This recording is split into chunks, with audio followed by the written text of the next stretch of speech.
আমরা এই যোগা মন্দির আশ্রম যেখানে আমরা এই কয়েকদিন ধরে ছিলাম সেখান থেকে বেরিয়ে পড়লাম। আর এই যে সামনে হলো গুরু রবিদাস ঘাট, আর আমাদের পেছনেই হলো সেই আশি ঘাট, আর এই সেই মা গঙ্গা। এখন এখান থেকে আমরা বেরিয়ে যাচ্ছি। খুব সম্ভবত সামনের যে ব্রিজটা দেখা যাচ্ছে সেই ব্রিজটা ক্রস করে আমাদেরকে ওদিকে যেতে হবে। তাহলে এরপরে একবারে রাস্তায় দেখা হচ্ছে।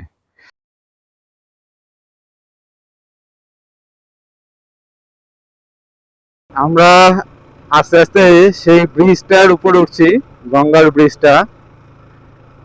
আর আজকে যেহেতু অনুষ্ঠানের পরের দিন, মানে এখানকার দিওয়ালির পরের দিন, সেই জন্য এখনো দোকানপাট কিচ্ছু খোলেনি, সব প্রায় বন্ধ আছে। আর রাস্তাঘাটে সেই অতিরিক্ত ভিড়ও নেই, খুব হালকা ভিড়। আর আমরা যদিও রাস্তার মানে শহরের বিপরীত দিকে চলে আসলাম, এই যে গঙ্গা পার হয়ে চলে যাচ্ছি এখন। এই যে গঙ্গার বাঁ দিকে ছিল বারাণসী শহর, আর এখন আমরা গঙ্গার এই ব্রিজ ক্রস করে এখন আমরা গঙ্গার ডান দিকে চলে যাচ্ছি। ডান দিকে তো ব্যাপার নেই, আমরা এটা ক্রস করে একদম সোজা অন্যদিকে চলে যাব।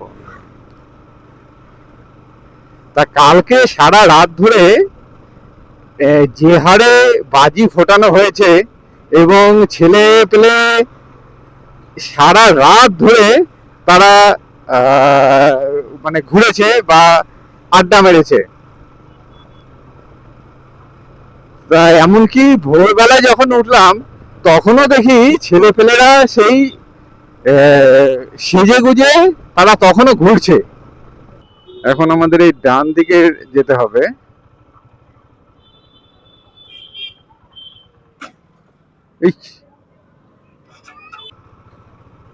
এই রাস্তাটাতে আবার ভিড় আছে প্রচন্ড।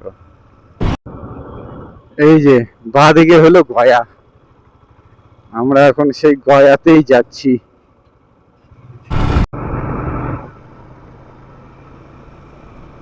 এই যে আমাদের ডান দিক দিয়ে হাইওয়ে যাচ্ছে,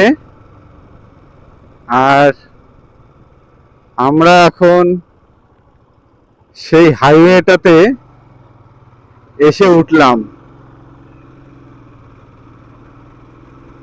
এইবার এখন আমরা আর একটা ইতিহাসের সাক্ষী হলাম।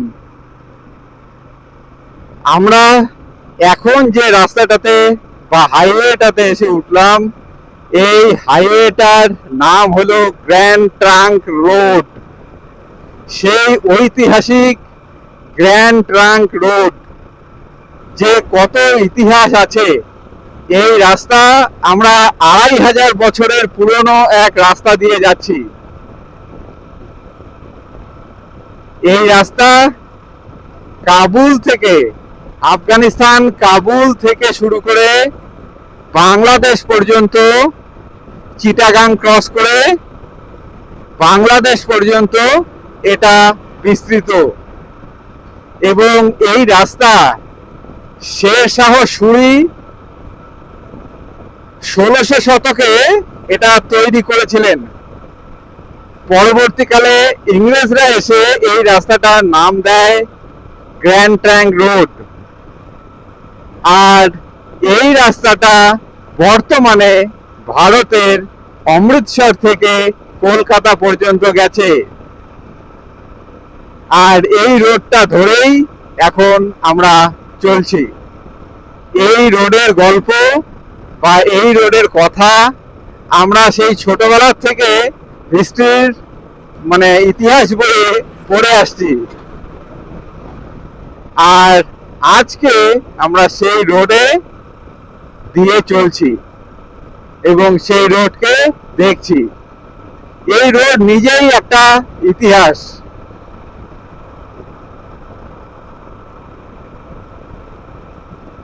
এই রোডের ধারেই পেশোয়ার, তারপর এদিক থেকে দিল্লি, এদিক থেকে বেনারস, কলকাতা, এরকম অনেক বড় বড় শহর এই রোডের ধারেই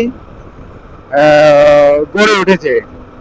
মানে এই রোডটা এশিয়া মহাদেশের ওল্ডেস্ট, মানে ওয়ান অফ দ্য ওল্ডেস্ট এবং বিগেস্ট রোড। সেই রোড দিয়ে এখন আমরা যাচ্ছি। আর আমরা আজকে যাচ্ছি বুদ্ধগয়া। বুদ্ধগয়া এখান থেকে এই 244 বা 243 কিলোমিটারের মতো দেখাচ্ছে। আর যেতে তো টাইম লাগবে 5 ঘন্টার উপরে। তারপর তো আমাদের রেস্টের ব্যাপার আছেই, সেগুলো আলাদা। এখন আমরা 11টার দিকে এখান থেকে রওনা দিয়েছি, সুতরাং 6টার দিকে, মিনিমাম 6টা থেকে 7টার দিকে আমরা হয়তো সেখানে গিয়ে পৌঁছবো। আর আজকে আমরা বুদ্ধগয়াতে থাকবো। আজকের পুরো জার্নিটাই এই রোডের উপর দিয়ে। রাস্তায় এখনো পর্যন্ত বেশ ভালো, যদিও কেবল উঠলাম, এখনো অনেক দূর যাওয়া বাকি আছে। কিন্তু রাস্তায় এমনি যেটা দেখছি, এদিক থেকে 3 লেনের রাস্তা, এদিকে 3টে লেন, ওদিকে 3টা লেন, আর পাশে তো সার্ভিস রোড আবার এক্সট্রা করে আছেই। রাস্তাটা এখনো পর্যন্ত বেশ সুন্দর, তবে কিছু কিছু জায়গায় 2 লেন হয়ে আছে আর কিছু কিছু জায়গায় 3 লেন হয়ে আছে। মানে বেশিরভাগ জায়গাটাই হয়তো 3 লেন, কিন্তু কিছু কিছু জায়গা আছে যেটা এখানে এখনো 2 লেন হয়ে আছে। আমার মনে হয় গোটা রাস্তাটার কাজ এখনো চলছে, এটার এক্সটেনশনের কাজ চলছে। এই যে লোকাল হলে এই যে এরকম টোটো, অটো, এরা পর্যন্ত এই হাইওয়ের একদম মাঝখানের লেন দিয়ে চলা শুরু করে দেয়। এটা যে কোথাকার কি, এদেরকে যে কেউ কেন কোনো ইনস্ট্রাকশন দেয় না। না, এটা নিচ দিক দিয়ে রেল লাইন গেছে আর উপর দিক দিয়ে রোড ওভারব্রিজ হবে। এই রোডে প্রথম ডাইভারশন পেলাম। যে এখানে ঝাড়খণ্ডের নাম্বার প্লেট দেখা যাচ্ছে, আবার বিহারেরও নাম্বার প্লেট দেখা যাচ্ছে। তার মানে এই জায়গাগুলো, এই ইউপি, বিহার, ঝাড়খণ্ড, এদের সবেরই বর্ডার। এই 3টা জায়গারই নাম্বার প্লেট এখানে দেখা যায়। এই পুরো গয়া চত্বরে এবং তার আশেপাশে এই অঞ্চলে কিন্তু এইরকম পাহাড় দেখা যাবে। এই জায়গাটা বেশ সুন্দর। এই জায়গাটাকে দেখে মনে হচ্ছে কোনো পাহাড়ি শহর বোধহয়।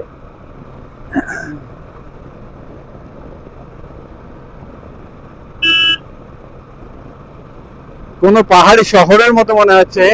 এই যে রাস্তার মাঝখান দিয়ে লাইট গুলো, রাস্তাটাও বেশ চওড়া, আর এই দূরে পাহাড়। এই যে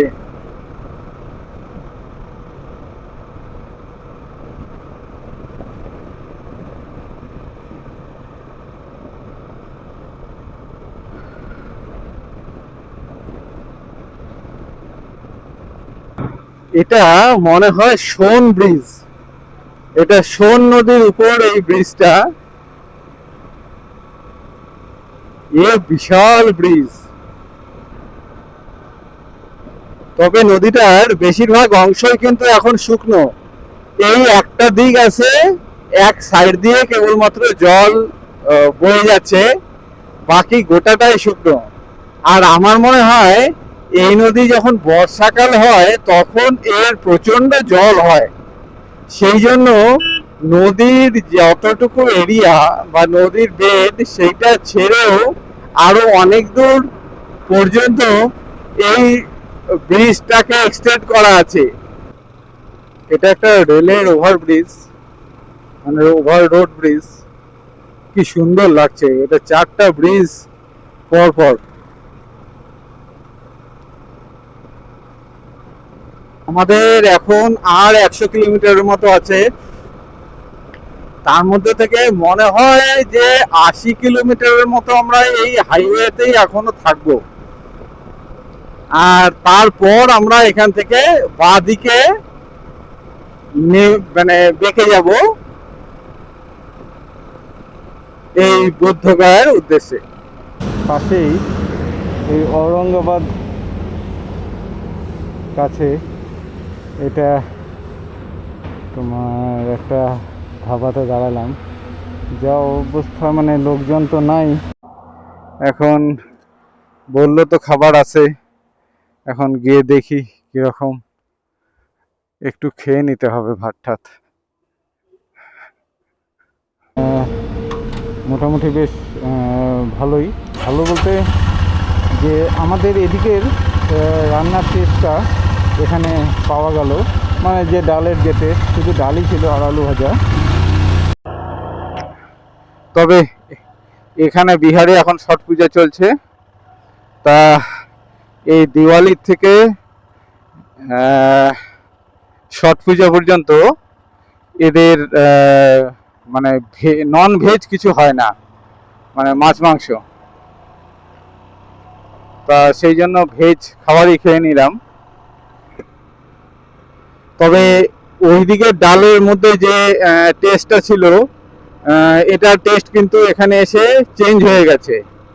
এখন যে ডালটা, সেটা আমাদের ওখানকার যে ডাল, মানে আমরা নর্মালি যে ডাল খাই, সেই ডালের মতো কিন্তু মনে হচ্ছে। আর 25 কিলোমিটারের মতো, তা এখন আমাদের এই হাইওয়েটাকে হাঁটতে হবে, ছেড়ে এই ভেতরের রাস্তাটা করতে হবে। আমরা সেই গ্র্যান্ড ট্যাঙ্ক রোড বা হাইওয়েটা, সেটাকে ছেড়ে দিলাম।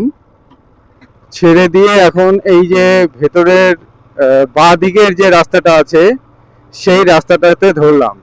এখন এই রাস্তা দিয়ে এই 25 কিলোমিটারের মতো আমাদেরকে যেতে হবে। এটা 22 নম্বর জাতীয় সড়ক। এখানে মনে হয় কোনো কিছু একটা হচ্ছে,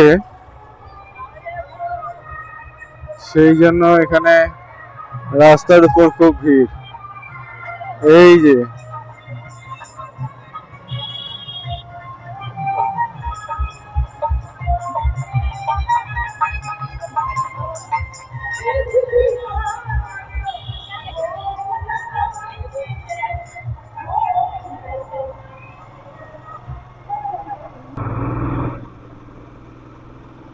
এখানে MDP academic and residential, IIM Bodhgaya, ও ইন্ডিয়ান ইনস্টিটিউট অফ ম্যানেজমেন্ট। আচ্ছা, আইআইএম বুদ্ধগয়া হলো এটা।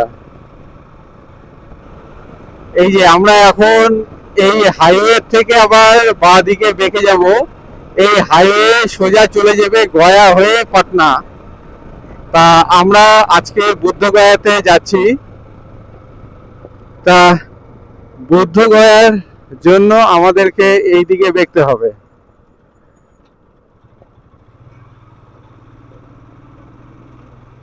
এই যে এখন আমরা বুদ্ধগয়াতে ঢুকে গেলাম, মানে ঢুকে যাচ্ছি, হাইওয়ে ছেড়ে দিয়ে বুদ্ধগয়াতে ঢুকছি।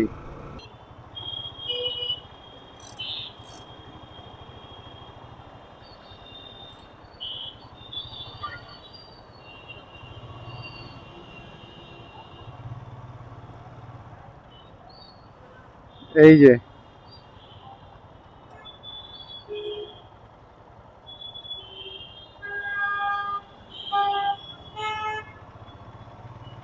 এই সোজা দিয়ে আমাদের এখন যেতে হবে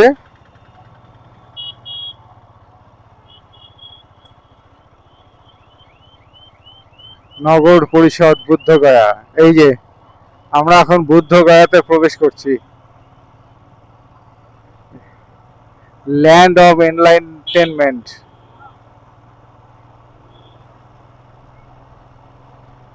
এই যে আমরা এখন বুদ্ধগয়াতে প্রবেশ করলাম। এটা মগধ ইউনিভার্সিটি। এইদিকে ডান দিকে এটা পুরো ক্যাম্পাসটা হলো মগধ ইউনিভার্সিটি।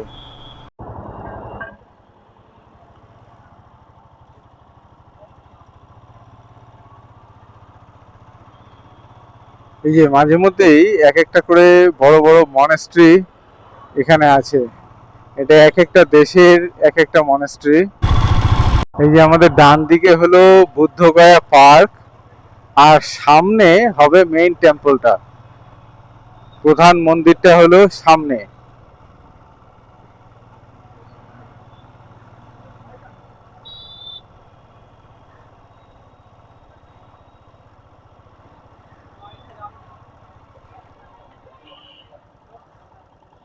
এই যে সবাই সম্ভবত মন্দিরে ঢুকছে।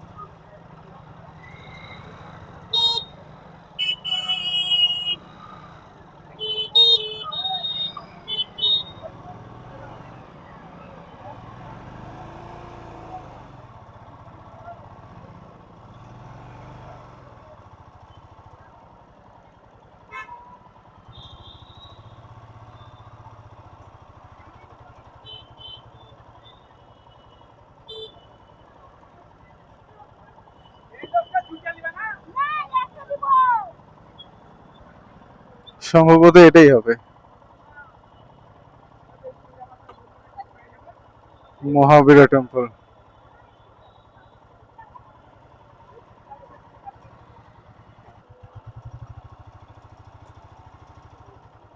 ওইটা খোঁজ করবো, হোটেল মহামায়ান। এই যে রাম সুইক হোটেল, এগুলো কোথায় কোথায় সব হোটেল।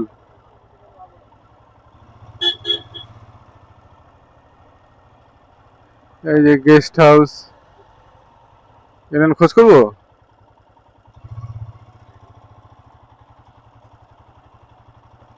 এই যে হোটেল প্রিন্স, খোঁজ করবো। হ্যাঁ,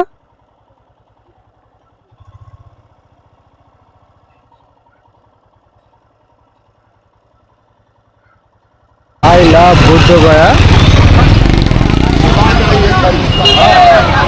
এইটা হলো বুদ্ধগয়ার সেই কমপ্লেক্সের সামনটা। আর এই যে এই দিক দিয়ে যেতে হয় মহাবোধি বৃক্ষের কাছে। এই যে মহাবোধি টেম্পল। হ্যাঁ,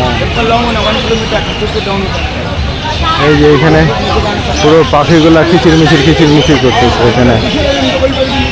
এটাও একটা পিপল ট্রি, এখানেও অনেকে বসে আছে এর নিচে। আর এদিকে সমস্ত রেস্টুরেন্টগুলো, এখানে বোধহয় টিকিট কাউন্টার, ওই যে ক্লক রুম, ফ্রি সার্ভিস। এখানে গিয়ে সব জমা দিতে হবে, এখন গিয়ে তারপর আমাদেরকে যেতে হবে। তাহলে এখানে গিয়ে মোবাইল ফোন ডিপোজিট কাউন্টার, এখানে গিয়ে সব জমা দিচ্ছি।